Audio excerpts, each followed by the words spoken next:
Oke, shalom, selamat malam Pak Hosea. Salam, selamat malam Bapak. Ya, Selamat, salam jumpa haleluya. di kesempatan malam ini ya. Ya, puji Saya Tuhan. membagikan tentang pengalaman hidup bersama Kristus. Ya, terima kasih Dan Pak juga Hosea. saya akan membagikan sebelum juga kenal Tuhan Yesus. Ya, terima kasih Pak Hosea sudah hadir dan mau berbagi dengan teman-teman yang ada di dalam link ini, dan juga saya sapa dulu Ibu yang ada di sebelah. Shalom Ibu. Salam. Apa kabar Ibu? Baik, luar biasa. Oh, haleluya. Tuhan Yesus terlalu dahsyat. Ini Bapak dan Ibu, Bapak dan Ibu ini dua-dua dari iman yang berbeda ya, dari tentunya dari seorang yang dulu dengan kepercayaan sebagai seorang muslim, dan pada malam hari ini bapaknya dulu yang bersaksi. Nanti ya hari berikutnya baru nanti ibunya ya. Karena Tuhan Yesus terlalu ajaib untuk dibicarakan, kasih-Nya terlalu dahsyat, kuasanya terlalu hebat, dan kita hanya terpesona, terkagum-kagum bagaimana proses perubahan itu terjadi di dalam kehidupan orang-orang yang tadinya anti kepada Kristus, anti kepada Tuhan. Ya, oke. Terima kasih Pak Hosea, dan saya serahkan saja kepada Bapak supaya Bapak bisa menceritakan secara lengkap bagaimana latar belakang Bapak, terus kemudian bagaimana Bapak sampai bisa dari seorang yang antikris, kemudian sekarang malah begitu mencintai Tuhan, bahkan menjadi pelayan Tuhan saat ini. Silakan Pak Hosea. Oke, baik, terima kasih. Puji Tuhan, haleluya ya. Ya, pertama saya ucapkan Assalamualaikum warahmatullahi taala wabarakatuh. Ya, salam buat kita semua yang ada di channel ini. Saya memperkenalkan diri. Nama saya Adrudin Ibrahim, dan latar belakang saya adalah dari Muslim, dan keluarga besar saya juga Muslim, dan beliau seorang pemimpin dari masjid ya, imam, dan saya dibesarkan dari kecil itu dari Muslim yang sangat keras, yang Muslim yang taat gitu ya, taat.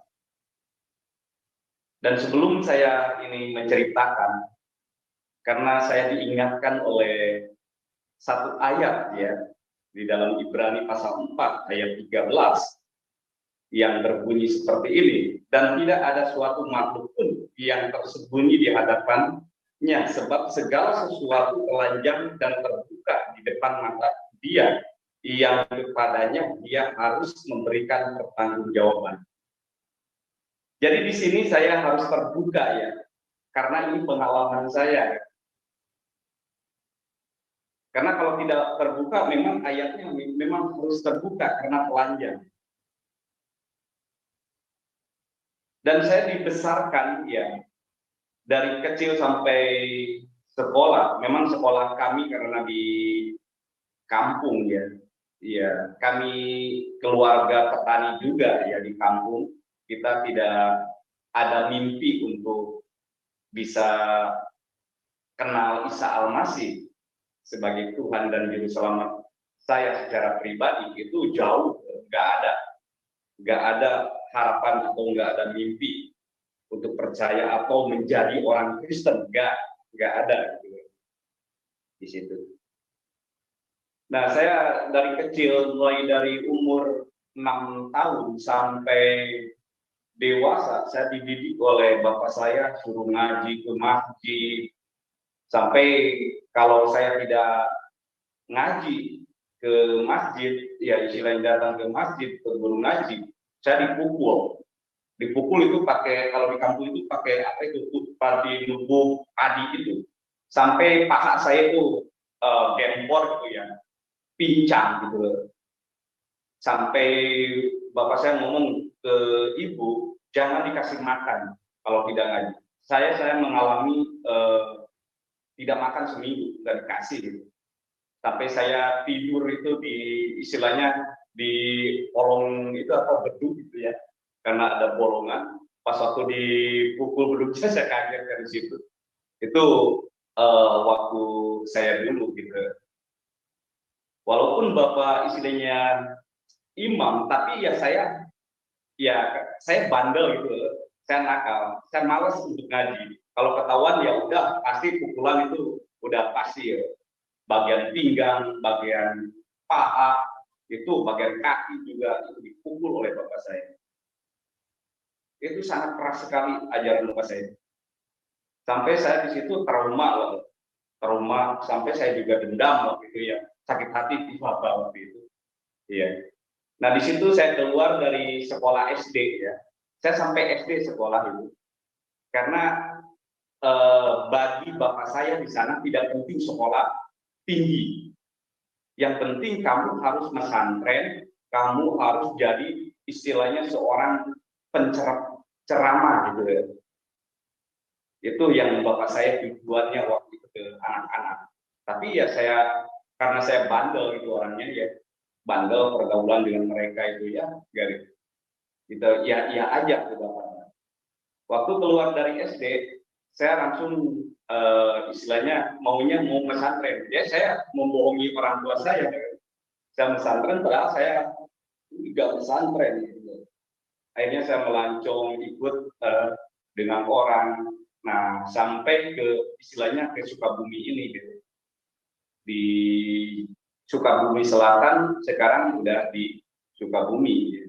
Nah di situ sampai umur saya dewasa, karena tidak ada belas kasihan dari orang tua saya, ya, itu termasuk ya khususnya bapak, gitu. Jadi saya di situ menikah muda, gitu.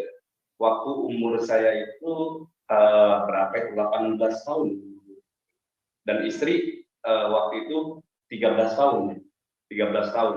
Jadi kawin muda waktu itu. Jadi kita kerja keras di situ karena sudah menikah ya. Akhirnya di situ sampai tahun 2001 gitu ya. 2001 di situ ada seorang dari mahasiswa 3 orang gitu ya.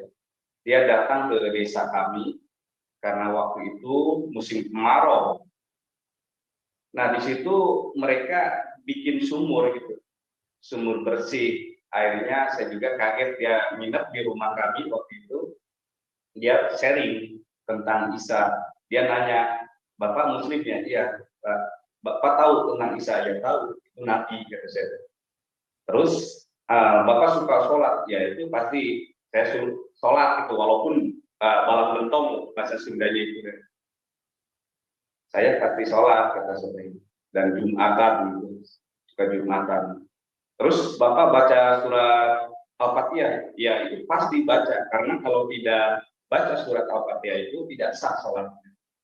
Kalau surat-surat yang lain itu nggak apa-apa, sunnah katanya. Kata saya. Jadi di situ saya surat itu Al-Fatihah, ya itu katanya apa? Itu kan surat Alhamdulillahirabbil alamin. Rahmanir Rahim Maliki Yaumiddin ya layak tersaing dengan surat Al-Fatihah. Nah, Bapak tahu ayat yang ke-6 kata mereka. Tahu ihdinas siratal mustaqim apa artinya? Saya nggak tahu artinya itu.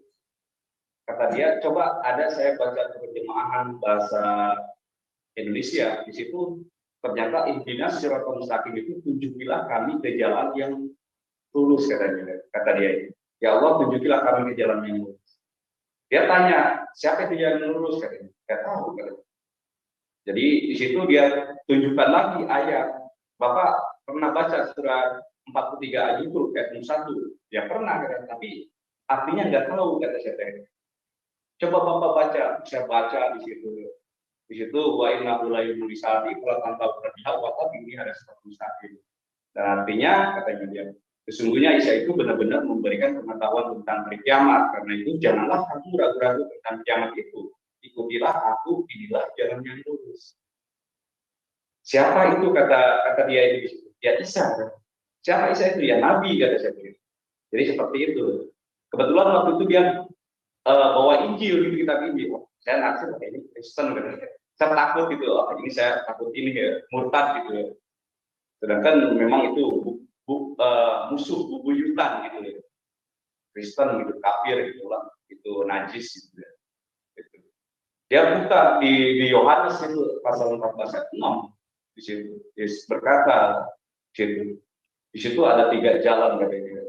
Dia baca di situ. Kata Yesus, "Peranya pula jalan, kebenaran, dan hidup. Tidak ada seorang pun yang datang kepada Bapa kalau tidak melalui aku."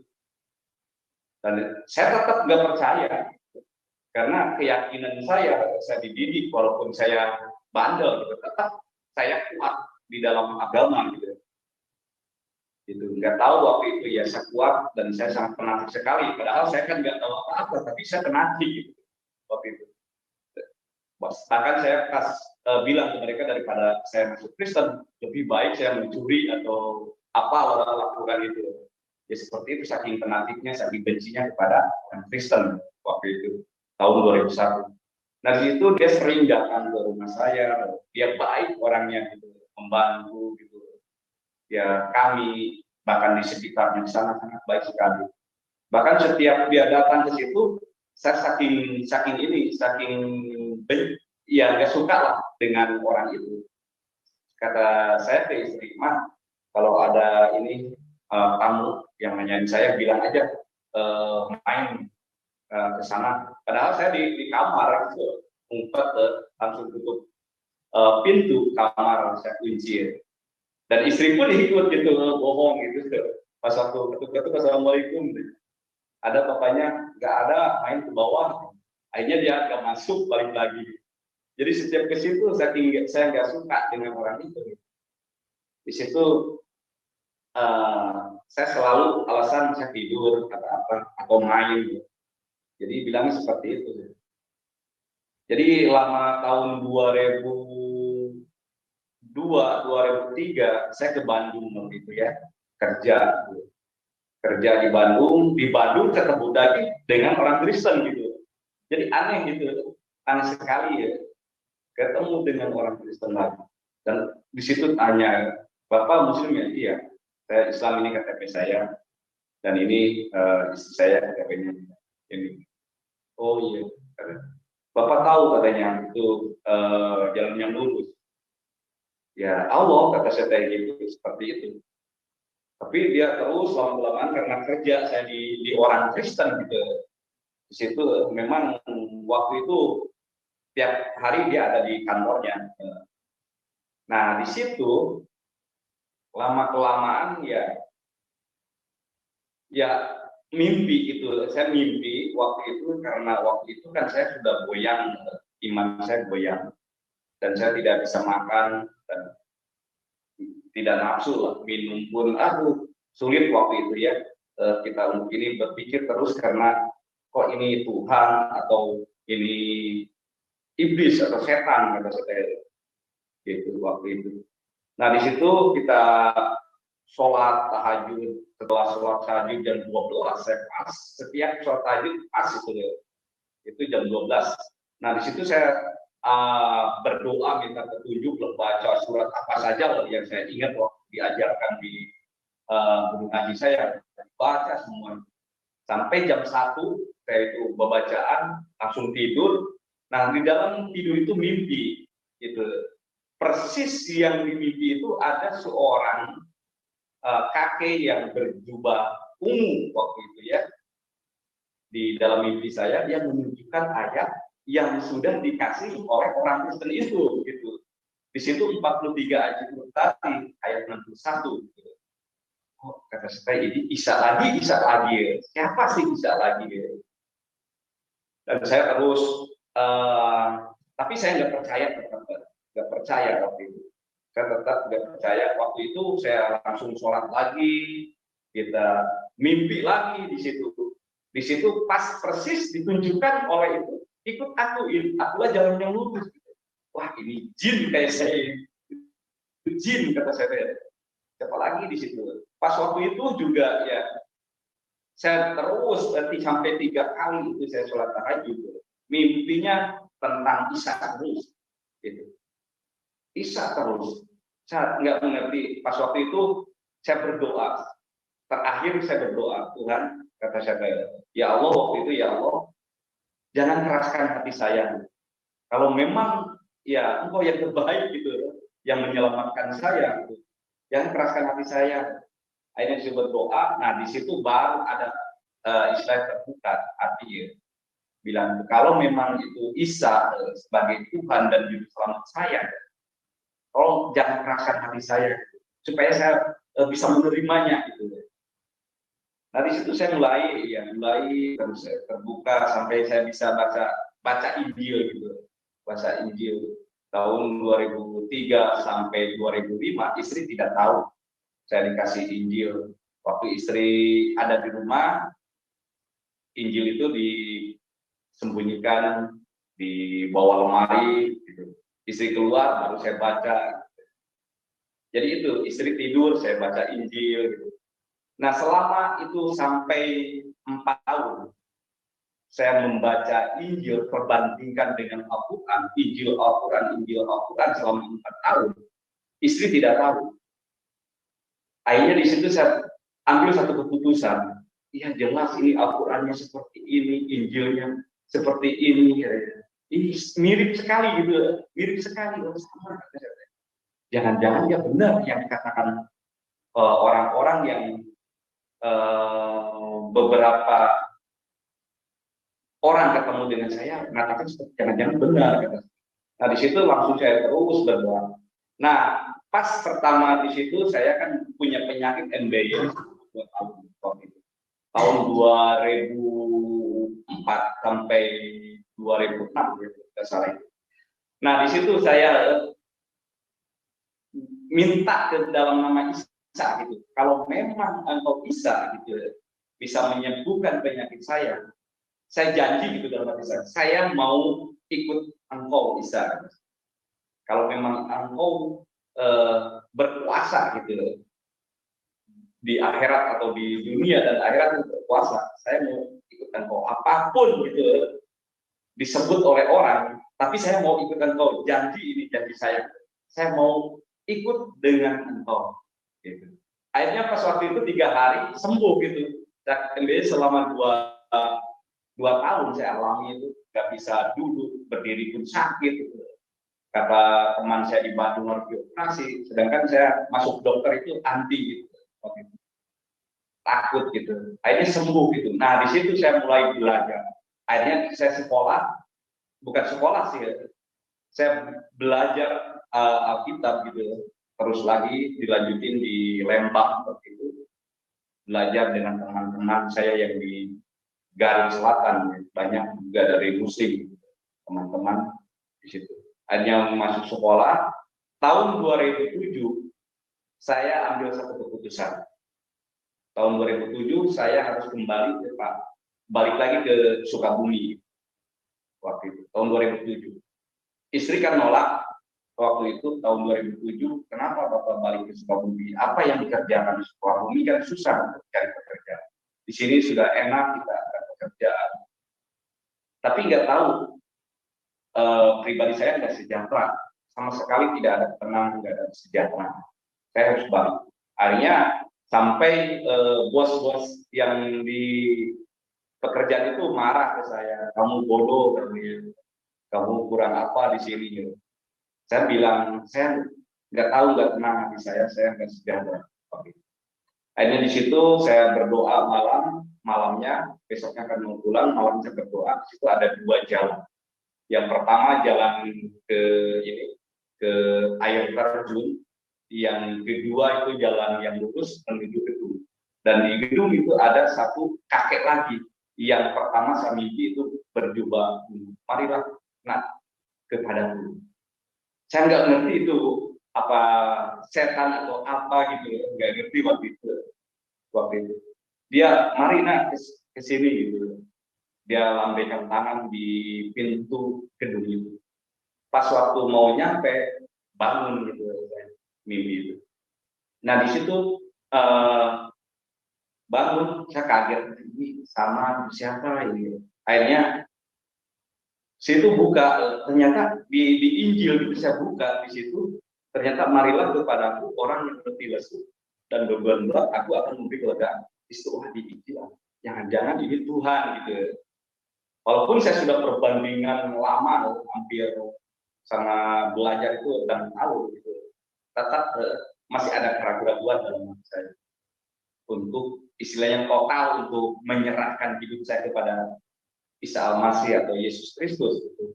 Saya tetap hanya sekedar mulut aja percaya gitu, karena di situ main ayat kita, Injil Al-Quran, Injil Al-Quran.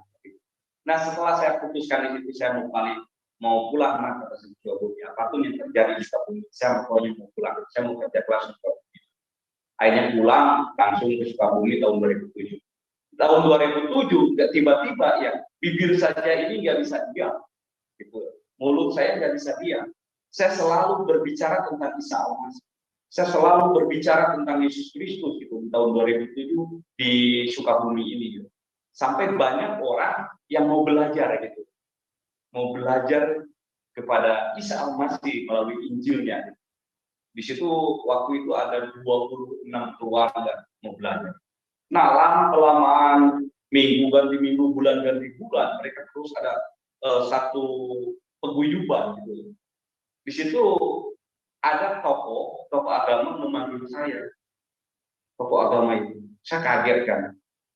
Terus ada 3 pemuda. Waktu itu dipanggil saya jam 12 malam. Waktu itu saya tinggal di mertua saya sama istri. Karena pas waktu balik di Bandung itu rumah saya juga dijual. Pas waktu balik selama 6 tahun di Bandung. Jadi saya balik lagi ke rumah mertua. Nah di situ jam 12 malam saya sudah tidur istilahnya nyenyak. Ada tutup pintu, terus mertua buka pintu, ternyata ada 3 pemuda, 1 RT di situ. Nah, di situ saya kaget. Nah, ingat kita tiba-tiba ada yang ingat ke ini hal pasti hal tentang Injil gitu dalam hati. Tapi saya nggak bicara. Gitu. Akhirnya saya langsung mertua, ya gitu katanya. Itu ada memanggil, langsung saya ke luar. Akhirnya udah saya langsung digerobol gitu oleh 3 pemuda itu, digerobol langsung dibawa ke tokoh agama di rumahnya itu. Nah di situ ada 8 tokoh ustadz-ustadz atau kiai-kiai dan juga masyarakat itu hampir 1 desa ada di situ, teriak-teriak. Ini pemimpinnya, ini yang menyesatkan, membawa mereka kepada Kristen, masuk Kristen semua. Ini katanya. Saya tenang di situ, tiba-tiba diberi ketenangan. Diberi istilahnya keberanian, saya juga kurang tahu orang ratusan orang teriak gitu, ini kafir sampai segala macam. Pas nyampe ke rumah tokoh agama itu ternyata ada 26 keluarga yang mereka belajar gitu dengan kami. Nah di situ ada yang nangis, ada yang minta cerai gitu, macam di situ. Tapi hati saya tetap tenang. Nah di situ saya nyata gitu ya, ini Isa itu benar-benar hidup, Yesus itu benar-benar hidup gitu dalam hati saya gitu. Sehingga saya tenang, tidak takut orang teriak, mereka ditendang, gitu, diludahi. Tapi ke saya pribadi tidak ada satupun yang meludahi atau apalagi menendang, kecuali kata-kata kasar gitu, kotor, kafir segala macam. Tapi ke mereka ditendang. Nah di situ tanya oleh tokoh agama. Waktu itu tahun 2007 malam minggu waktu itu jam 12 sampai jam 2 malam saya diinterogasi oleh mereka, benar Bapak ini bahwa mereka ini keluarga mereka masuk kepada Kristen? Kata saya, Pak maaf, tanya aja mereka ini kan bagian, tanya mereka, saya mau tanya ini ke 26 keluarga, benar gak ini Pak Adudin Ibrahim membawa kalian masuk Kristen? Mereka geleng-geleng kepala, tidak. Nah itu di situ nyata pertolongan Tuhan itu nyata dan hidup gitu waktu itu. Itu terus ditanya lagi, benar Bapak ini percaya Yesus, kata tokoh agama ini. Iya, kan Bapak orang Muslim, Bapak orang Islam. Iya, saya orang Islam dari kecil, kata saya. Terus kenapa Bapak mempelajari Injil? Ya itu hak saya, kata saya. Itu hak saya. Saya tidak ada guru. Saya langsung belajar sendiri, kata saya. Di situ. Apa Bapak usil ke saya, kata itu. Nah di situ gini aja, kata Lurah, bahkan ketua MUI juga ada di situ. Gini aja kata Lurah, ya kata kepala desa, gitu. Tolong katakan Pak Ibrahim dengan jujur ya. Ini Bapak kan masyarakat saya. Kata Lurah dia berdiri langsung, mereka kan yang lainnya itu semua, tapi Lurah kepala desa itu berdiri. Tolong katakan kalau ada sesuatu kepada Pak Adrudin Ibrahim, saya yang bertanggung jawab. Nah di situ saya nyata, Yesus pakai kepala desa di situ untuk membela saya. Akhirnya diam itu tokoh-tokoh agama, bahkan masyarakat diam, dibentak oleh kepala desa itu. Gini aja saya tanya, Bapak mau kembali lagi ke Islam atau mau ini lanjut menyembah Yesus? Pak, saya ini orang Islam, cuman saya menyembah Yesus. Iya, berarti Bapak katanya mau balik Islam atau mau maksudnya mau nyembah Yesus? Saya mau nyembah Yesus, Pak. Gitu. Waktu tahun 2007 itu, saya katakan seperti itu, saya juga kaget. Gitu. Saya mau nyembah Yesus. Saya dengan polos waktu itu. Saya mau nyembah Yesus saja. Nah, gini aja, Pak. Kalau Bapak mau lanjut menyembah Yesus, berarti Bapak akan ke gereja. Ya terserah urusan saya kalau mau ke gereja atau tidak. Yang penting saya mau percaya Yesus dan mau menyembah Yesus dan mau ikut Yesus. Itu jawaban saya itu malam itu ya, malam minggu itu. Kalau gitu kata desa, Bapak besok harus ganti KTP. Wah, di situ saya bingung ya. Ganti KTP Kristen gitu. Akhirnya waktu itu, oke, Pak, kata saya. Akhirnya ingat dia waktu itu, oh besok minggu ya. Ya minggu, hari Senin aja Bapak datang ke kantor saya di desa, harus ganti KTP. Akhirnya di situ saya dilepasin, tapi 26 keluarga itu diinterogasi terus. Di situ saya kurang tahu, katanya sampai jam 3.30, artinya setengah 4 subuh mereka itu. Saya tidak tahu urusan mereka itu yang 26 keluarga. Saya diantar lagi oleh 3 yang tadi menjemput saya dengan RT saya langsung lagi ke balik. Saya bebas di situ. Wah, ada tenangan, ada damai di situ, luar biasa. Saya kalau mau loncat-loncat, saya maunya loncat-loncat bebas. Akhirnya pas waktu nyampe ke rumah, ketuk pintu, buka pintu oleh mertua laki, mertua perempuan kayak kesurupan, teriak-teriak.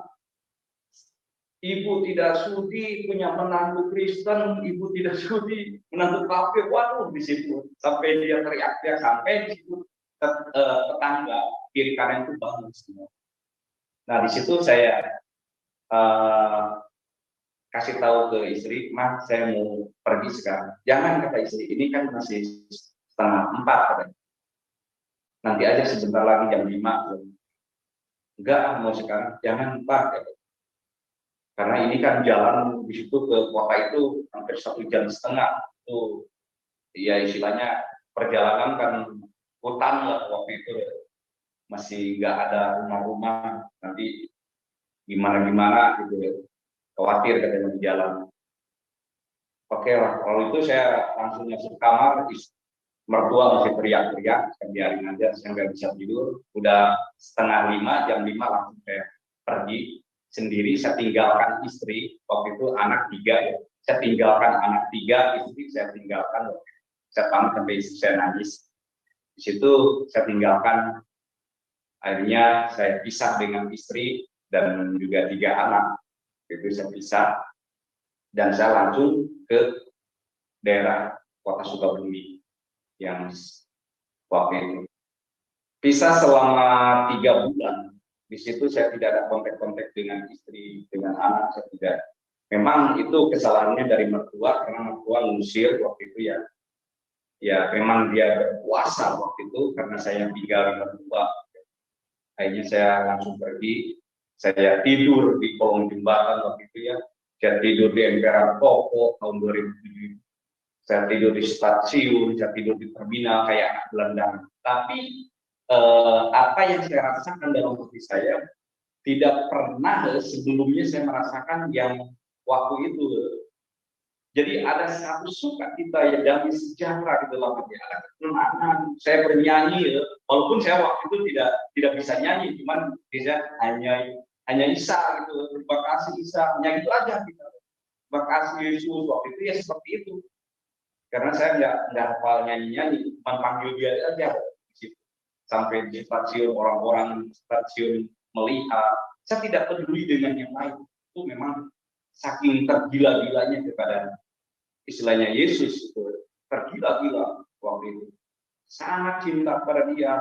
Waduh, kayak inilah, kayak gimana kalau berpacaran cinta gitu, cinta mula-mula, cinta pertama waktu itu. Dan saya nyanyi di stasiun, di rel, terus di terminal, bahkan di emperan Toko, saya nyanyi kayak orang gila saja lah, jatuh cinta pada itu. Saya tidak ingat dengan istri, tidak ingat dengan anak. Yang ingat hanya satu, Yesus saja. Waktu itu. Makanya di situ saya waktu itu berpikir, ketika saya sadar, waduh, tidak mau ditukar dengan apapun itu. Walaupun harta kekayaan saya nggak mau, saya mau milih Yesus saja. Gitu. Karena belum saya pernah alami. Gitu. Karena ada damai, ada sukacita, kayak diingatkan itu masa anak-anak gitu yang disayang oleh Bapak seperti itu ya. Itu waktu itu tahun 2007. Nah, di situ sudah 3 bulan saya pisah dengan istri dan anak. Istri saya waktu itu ya masih kerja ya di pabrik, di garmen. Tapi pas waktu itu saya diingatkan Roh Kudus, saya berdoa. Doanya hanya satu, saya percaya di firman Tuhan, satu orang bertobat maka seisi rumah diselamatkan. Saya percaya itu, hanya itu satu doa saya. Nah, tiba setelah saya baca 3 kali ayat itu, apa yang terjadi? Istri saya jam 5 subuh itu telepon, Pak, masa Bapak percaya Isa Al-Masih, ninggalin istri, ninggalin anak, bahkan lupa? Saya balas, Ma, bukan saya ninggalin istri, anak, bukan. Karena mertuamu kan ngusir saya. Itu kan rumah mertuamu. Pokoknya Mama mau ikut Papa. Kata saya, jangan ikut Papa. Bapak ini orang yang brengsek. Iya, Mama harus ikut Yesus, katanya. Kata saya waktu itu di telepon. Oke lah, pokoknya terserah Bapak aja. Pokoknya saya mau ikut Bapak aja. Nah, waktu itu luar biasa. Tuhan dasar. Luar biasa Tuhan Yesus itu waktu itu. Ketika Roh Kudus gerakan untuk berdoa, langsung nyambung gitu guys. Akhirnya saya jemput waktu itu di pertigaan, karena saya nggak bisa masuk ke desa itu. Saya jemput waktu itu 5:30 saya sudah standby di pertigaan. Nah, itu di ojek, pangkalan ojek, saya jemput di situ. Hanya saya bingung ya nggak bawa kemana ini, karena saya belum punya tempat tinggal gitu. Akhirnya di situ ya karena istri di telepon nggak nyesal, atau saya tanya nggak nyesal apa, Bapak tidur di emperan Toko, pokoknya nggak apa. Haleluya. Sorry teman-teman, tadi sebentar sempat terputus, dan kini kita akan melanjutkan kembali kesaksian dari Pak Hosea, bagaimana perjalanan imannya. Oke, Pak Hosea dilanjutkan lagi, Pak. Baik. Ya, tadi sampai kita kumpul dengan istri dan anak-anak Ya. Waktu kita berpisah selama 3 bulan dan Tuhan bersatu lagi dengan keluarga dalam posisi kami hidup di kolong jembatan selama 3 bulan. Waktu itu kita tidur di kolong jembatan dengan penuh hati sukacita di situ. Karena saya dan istri, anak-anak yang dilihat hanya Yesus saja, hanya sosok Yesus saja. Tidak ada yang lain waktu itu. Kita hanya memuji, kita berterima kasih kepada Yesus. Waktu posisi kami tidur di kolong jembatan dengan dengan kardus kita, dengan 3 anak di sana. Tapi di situ rasa bahagia, rasa sukacita, damai sejahtera tidak bisa ditukar dengan apapun gitu waktu itu. Nah, di situ kita membagi kesaksian ke teman-teman kita dari Muslim. Kita datang tudor rumah ke rumah, kita menyaksikan tentang bagaimana Isa mengasihi saya ceritakan ke mereka, sehingga mereka juga ya percaya, mereka juga sampai menangis melihat tentang kesaksian dari kami, istri dan anak. Itu mereka, wah hebat kamu katanya, dikasih oleh Nabi Isa, kata mereka yang dari Muslim. Tapi di situ semakin kita terus bersaksi, banyak mereka yang percaya di jamaah Tuhan. Waktu tahun 2007 itu waktu kami tudor rumah ke rumah, dan di situ kami tidak minta rumah atau kontrakan, karena di situ saya yang di hati saya dengan istri hanya sosok Yesus saja gitu dalam hati saya. Saya sudah cukup gitu. Saya sudah mendapatkan Yesus sudah cukup gitu. Saya tidak mau yang lain gitu. Dan saya saksikan terus. Saya tidak memikirkan tentang kondisi situasi saat itu dengan istri. Tetapi yang ada saya hanya Yesus saja dengan istri. Padahal posisi itu memang tidurnya di kolong jembatan, kalau seandainya hujan waktu itu ya saya ke bawah banjir gitu. Tetapi saya nggak memikirkan yang lain, hanya yang dipikirkan saya dalam hati saya dengan istri hanya menyembah Yesus, berterima kasih kepada Yesus, hanya itu aja. Sampai saya nangis, udah kayak kangen gitu. Padahal tiap hari kita bicara tentang Yesus, tapi kayaknya dengan istri kangen gitu terus itu Yesus terus itu waktu itu. Nah, di situ saya bagikan tentang kesaksian beberapa ratus orang, ratus keluarga. Kita tudor rumah saksikan bahwa Isa Al-Masih dia pernah lahir, dia pernah mati, dan dia pernah bangkit. Itu yang dikatakan dalam Al-Quran, bahkan di Injil sudah jelas.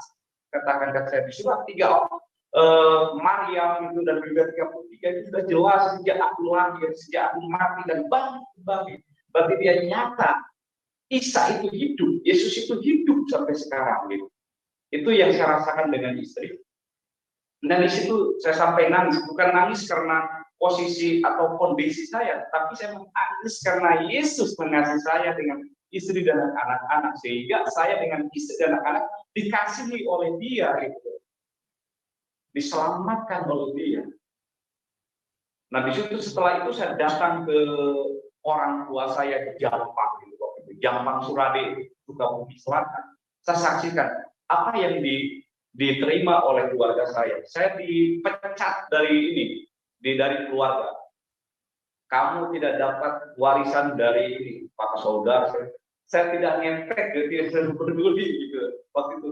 Yang ada hanya Yesus saja. Gitu. Saya tidak mau yang lain. Silakan. Gitu. Bapak saya sampai langsung contreng di kartu keluarga. Di situ ya, saya senang gitu, senang sekali. Karena memang, ya mungkin dari dulunya saya trauma atau gimana sakit hati dengan orang tua, tetapi diganti dengan bapak gitu, bapak yang sungguh luar biasa, Bapak dari atas segalanya gitu. Bapak dari segalanya, dia senang sekali gitu. Yesus itu sosok Bapak gitu, garansi gitu. Sangat baik gitu waktu itu. Dan keluarga bilang, kamu udah bukan keluarga kita lagi coret Bapak, jangan juga. Saya nggak peduli, saya tidak ngefek sama sekali. Yang ada dalam hati saya dengan istri hanya Yesus saja waktu itu. Makanya saya saksikan di situ, saksikan terus tentang Yesus. Puji Tuhan, sampai saat ini sudah 1.460 keluarga di Jawa Barat, di Sukabumi. Kita yang saksikan kepada mereka. Makanya di setiap seminggu 4 kali penuh di rumah saya itu didatangi oleh orang-orang Muslim, orang-orang Pedar. Datang ke rumah saya, saksikan di jamaah Tuhan, nangis, mau doakan gitu. Sampai sekarang saya juga nggak mengerti. Padahal saya nggak bisa ngomong. Saya tamatan SD gitu, saya nggak sekolah. Tapi pas waktu Tuhan bicara sama saya waktu itu, ya sampai saat ini mereka ke jamaah Tuhan. Bahkan tadi sore dia datang dari media. Yang pertama dari Surabaya, yang satu dari Sukabumi, itu media Mabes Balindo. Dia datang, dia tiba-tiba cari saya gitu. Itu pas waktu itu ya ngomong tentang Yesus. Ada juga itu orang Islam ngomong tentang Yesus. Iya, menurut Bapak siapa Yesus itu? Ya, Yesus itu katanya Tuhan, bukan katanya Tuhan yang jelas. Katanya, iya, Yesus itu juga. Nah, di situ makanya kuasa Tuhan, kasih Tuhan sangat luar biasa. Saya tidak mengerti ya, tapi yang saya rasakan hanya satu, sukacita damai sejahtera sampai saat ini. Itu yang Tuhan berikan kepada itu, kedamaian, sukacita. Saya tidak peduli. Saya sekarang sampai anak saya 4. Saya tidak, anak semua itu Tuhan yang istilahnya pikirkan, Tuhan yang pelihara. Saya enggak ini.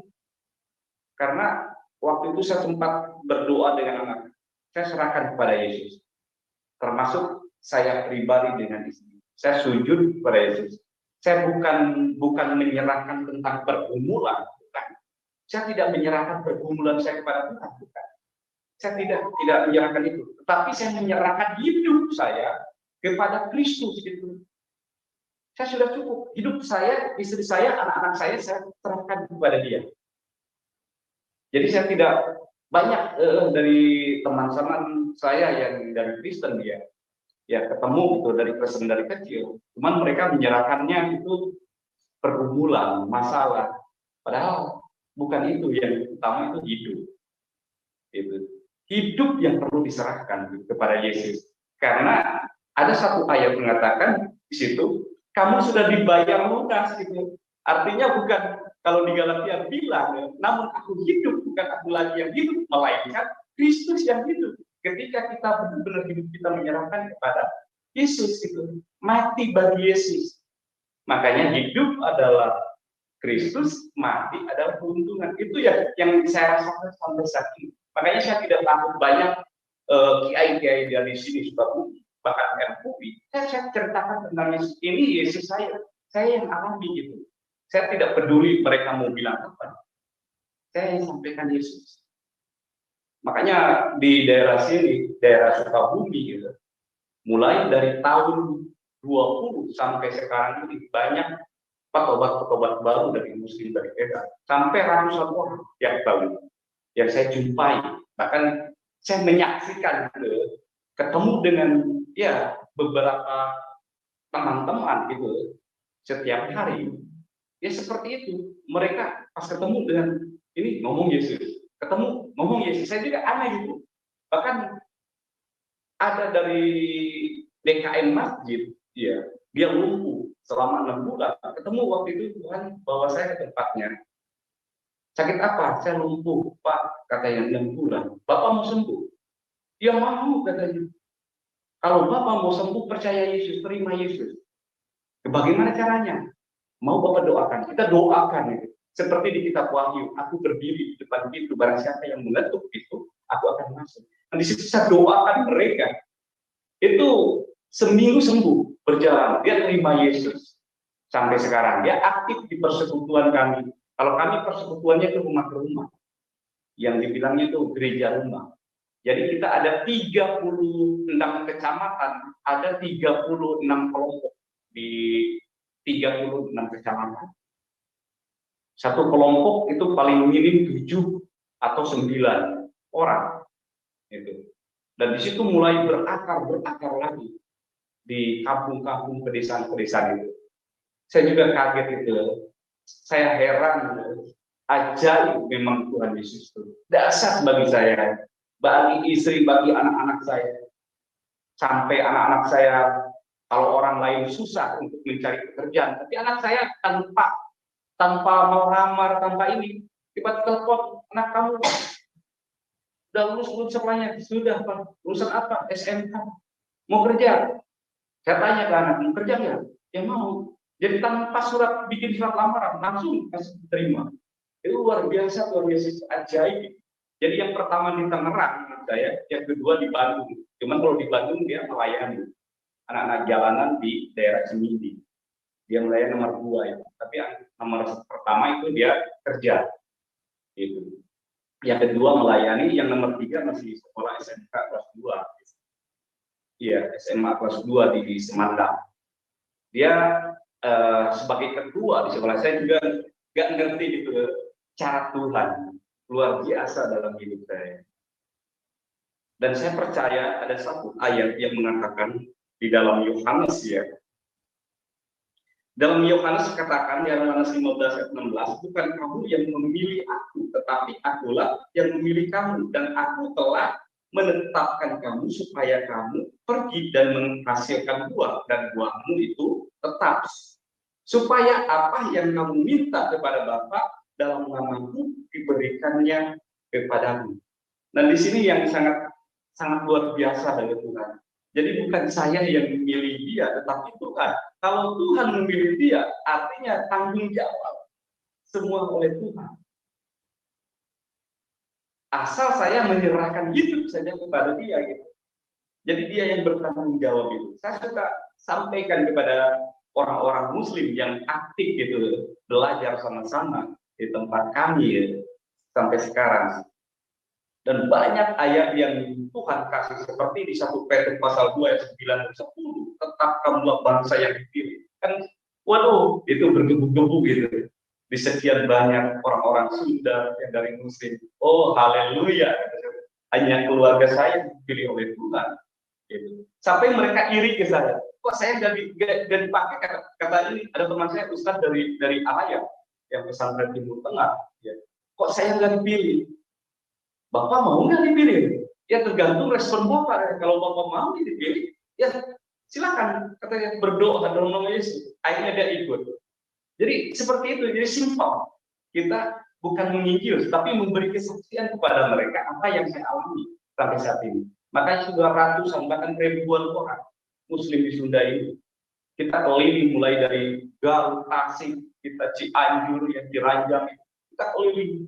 Kita sampai Batu, kita keliling. Hanya menyaksikan Yesus apa yang saya alami seperti itu, Pak. Walau saya tidak peduli orang tua, ya istilahnya nggak ngaku anak ya. Saya sudah punya bapak, bapak yang baru, bapak yang benar-benar belas kasihannya itu luar biasa, dia perhatikan, dia lemah lembut gitu. Tapi ketika dia mau meninggal, bapak saya kan 120 tahun itu umurnya. Dia susah untuk meninggal. Pas mau sekarat, dia mau meninggal, manggil saya. Saya 7 saudara. Saya yang ke-6. Kakak-kakak dan adik yang lain sudah ada. Mana ini yang satu lagi, kata bapak saya. Dan dia baru sadar di situ. Padahal saya tidak dianggap anak ya oleh dia.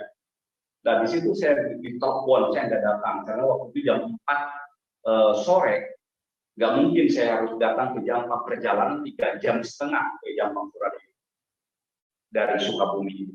Akhirnya oke, saya subuh ke sana jam 5 saya berangkat. Pas waktu berangkat, bapak saya itu sudah dimandiin, Pak.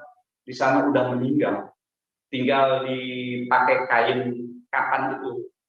pakai kapuk segala macam gitu. Udah dimandiin, udah ngaji Yasin tuh orang-orang. Tapi saya lihat secara roh bahwa saya belum meninggal. Akhirnya di situ saya panggil dalam nama Yesus, roh Bapak saya kembalikan lagi. Akhirnya di situ hidup lagi Bapak ini. Mulai dari kaki ini, dari kaki langsung gerak, hidup. Mereka kabur semua takut. Gitu. Kok udah meninggal ini? Udah berapa jam hidup lagi gitu. Nah di situ saya bisa ngobrol dengan Bapak ketika Bapak ya istilahnya hidup lah, bisa ngobrol ceritakan dengan Pak, ini bukan agama Pak. Agama manapun, mau Islam, mau Kristen, mau Hindu, mau Buddha, itu semua agama mengajarkan kebaikan, jangan membunuh, jangan berzina, jangan mencuri, bahkan jangan yang dan sebagainya. Tetapi di dalam agama itu tidak ada menjamin seseorang masuk surga. Yang menjamin masuk surga ialah itu Isa Al-Masih atau Yesus Kristus. Coba Bapak baca di 3 Al-Imran ayat 45 katanya. Di situ. Dia baca di situ. Pas ketika dia baca bahwa Isa Al-Masih itu orang terkemuka di dunia dan akhirat. Coba bayangkan siapa yang terkemuka di dunia dan akhirat. Iya betul. Nah, memang benar Isa itu masih hidup sekarang di surga. Kenapa Bapak nggak terima Isa? Kenapa Bapak nggak percaya Isa? Katanya. Saya jadi ninjilin Bapak ngobrol waktu itu. Karena Bapak udah hidup lagi gitu. Kesempatan ini gitu. Saya bercerita tentang Isa waktu itu. Akhirnya Bapak minta didoain. Doain saya waktu itu. Doa Bapak mau doain. Siap. Saya doain. Pas waktu doa dia mengingatkan kasih muntah-muntah lah. Bapak saya muntah-muntah. Ternyata dia punya ilmu keijayaan. Ketika dia sakit, langsung injak bumi subuh. Dan kita lepaskan oleh Isa, oleh Yesus, lepaskan semua ini. Akhirnya 3 hari dia meninggal. Tapi sebelum dia meninggal, Adudin ini surat-surat anak saya titipkan ke Adudin. Saya nggak titipkan ke kakak. Jadi semua orang yang kita titipkan surat-surat yang tadinya tidak dikasih ini mereka kan bengong sekali saudara-saudara saya. Kok kenapa? Pikiran dia kan orang hampir ya percaya saya semua surat-surat kan. Jadi disimpan semua surat-surat anak, surat-surat apapun dititipkan ke saya. Jadi Bapak saya percaya. Itu. Yang pertama itu keajaiban Tuhan. Bapak saya setelah didoakan 3 hari meninggal, Tuhan mereka kuburin di situ. Saya nggak ikut penguburan karena sudah didoain, saya balikkan ke bumi. Ya. Nah, kedua ibu saya. Kalau ibu saya sempat dibaptis gitu. Ibu saya baptis, langsung pas waktu meninggalnya juga minta saya itu 3 hari 3 malam koma, nggak bisa ngomong. Pas waktu datang saya, kok dia berdiri gitu, ngomong, terus peluk saya gitu. Nah setelah itu saya doa lagi, serahkan ibu saya kepada Yesus waktu itu, pulang baru nyampe tengah-tengah ya dalam perjalanan, telepon. Waktu itu ibu dipanggil Tuhan, puji Tuhan, kita nggak ikut nguburin biar kakak-kakak saya sama adik saya. Jadi meninggal gitu. Pas setelah didoain, ya belum nyampe ke rumah, tengah jalan dia udah telepon meninggal. Puji Tuhan, jadi udah diterima oleh Tuhan Yesus, Bapak udah diterima oleh Tuhan Yesus, bahkan ibu juga udah diterima oleh Tuhan Yesus. Gitu kan. Dan di situ saya bersaksi, akhirnya saudara percaya, kakak pertama percaya, terus kakak kedua percaya, terus adik percaya, sampai sekarang mereka melayani Tuhan. Jadi 7 saudara, yang 1 udah meninggal, tinggal 6, jadi yang 4 udah percaya, tinggal 2 orang lagi yang belum percaya, itu kan perempuan. Jadi puji Tuhan, semua Tuhan kerjakan dalam hidup saya. Itu luar biasa Tuhan Yesus. Sangat luar biasa. bagi saya itu Pak. Mungkin itu Pak kesaksian yang saya bagikan ya malam ini kepada saudara-saudara yang dari Muslim. Jangan takut. Jangan takut. Yesus itu hidup. Jangan takut. Saya sudah alami saksinya ya. Saya hidup gitu. Yesus hidup gitu. Oh, jadi jangan takut orang Muslim. Jangan kejar kamu kafir. Wah, itu setan. Bahasanya. Jangan takut. Ini bukan bicara tentang agama, tapi ini bicara tentang keselamatan. Bicara tentang Tuhan yang hidup, bukan Tuhan yang mati gitu. Jadi jangan takut. Makanya saya sering banget sudah istilahnya tidak memikirkan yang lain, saya memikirkan hanya Yesus saja kepada saya dan Yesus. Selama tahun 2007 sampai tahun 2022 ini saya tidak bekerja. Saya hanya ngomong Yesus saja setiap hari. Istri tidak bekerja, cuma anak yang bekerja, yang satu lagi melayani di Bandung, anak-anak jalan. Jadi semua pemeliharaan Tuhan itu sempurna bagi saya. Memang itu yang saya percaya, Yesus itu hidup. Yesus itu nyata, Yesus itu ada, dia real hidup itu bagi saya. Luar biasa. Jadi itu Pak yang saya bagikan malam ini ya. Mungkin banyak perjalanan sampai saat ini. Cuman yang sekarang jujur saja ya, saya menikmati Yesus saja. Saya menikmati Yesus. Ya. Saya menikmati Yesus. Dan kemarin telepon tinggal satu lagi kakak saya istri yang belum percaya Pak, karena waktu itu suaminya udah didoain, tapi kakak saya yang istrinya itu takut karena ternyata dia disusuk gitu, takut itu keluar, tapi istrinya nggak apa-apa, itu pilihan dia mungkin, tapi suaminya udah didoain, jadi tinggal satu itu kakak perempuan yang belum bertobat gitu, dia haji gitu, jadi kakak yang satu ini Ustadz, tapi dia sudah bertobat, dia sudah dibaptis, menyerahkan hidupnya kepada Kristus, dia suka ceramah di masjid. Kebetulan dia Ustadz, kedua dia RT gitu. Jadi dia cerita tentang terus Yesus itu. Puji Tuhan, semua pekerjaan Tuhan Yesus dasar luar biasa. Amin. Ya. Jadi teman-teman luar biasa. Ya. Luar ya, itu biasa. aja kepada saudara-saudara yang dari Muslim, siapapun mereka, agamanya siapapun mereka punya. Yang jelas hanya Yesus Tuhan, hanya Yesus yang hidup, yang real sampai saat ini. Yang lain itu bohongan, yang lain itu palsu. Hanya Yesus saja, Tuhan yang asli. Jadi kalau tidak percaya Yesus, tidak mengikut Yesus, ya itu pilihannya. Di 19 Maryam ayat 71. Di situ sasa pembestian mereka masuk neraka yang sudah ditetapkan oleh Allah. Jadi maaf saja. Kalau kalian atau saudara kita tidak percaya pada Yesus, tidak ikut Yesus, ya itu bagian yang neraka. Jadi itu yang saya alami karena sangat luar biasa Yesus bagi saya. Haleluya. Terima kasih yang shalom.